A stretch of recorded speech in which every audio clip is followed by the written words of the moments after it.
Hello friends, চলে আসলাম নতুন একটা ভিডিও নিয়ে। আমার নাম বিপাশা সাহা। ফ্রেন্ডস, অনেক দিন ধরে ইচ্ছে করছিল সজনে, ঝিঙা, আলু দিয়ে মাছের ঝোল খাবো। তো তোমাদের দাদাভাইকে বললাম যে আমাকে এই সবজিগুলো এনে দাও। তো আমাদের অ্যাকচুয়ালি প্রতিদিনকার সবজি, মানে প্রতিদিনকার বাজার প্রতিদিনই করা হয়, যেটা খাওয়ার ইচ্ছে করে সেটা বলি দিয়ে নিয়ে আসে।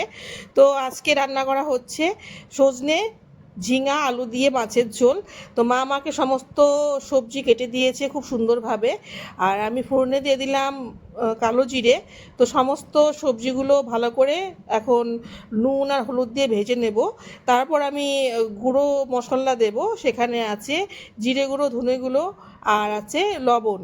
তো ভালো করে জল একটু দিয়ে সেই মশলাটাকে দিয়ে খুব ভালো করে ভাজা ভাজা করে নেব।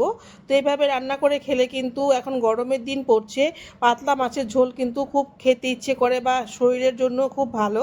তো এইভাবে সবজি দিয়ে রান্না করে খেতে খুব ভালো লাগে। তো ঝোলটা ভাজা ভাজা হয়ে গেলে আমি ঝোল দিয়ে দিয়েছি। তারপর ঝোলটা যখন ফুটে উঠেছে, আমি ভাজা মাছ আর চেরা কাঁচা লঙ্কা দিয়ে দিলাম। তো তারপরে ঢাকা দিয়ে রেখেছিলাম কিছু সময়, সেই ক্লিপটা নেওয়া হয়নি। তো এদিকে আমার মাছের ঝোল করা হয়ে গেছে, রেডি। তো এইভাবে পাতলা ঝোল কিন্তু খুব ভালো লাগে। কার কার পছন্দ এমন পাতলা ঝোল গরমের দিনে, অবশ্যই তোমরা কমেন্টস করে জানিও। আর অবশ্যই রান্না করে খেও ফ্রেন্ডস। By friends.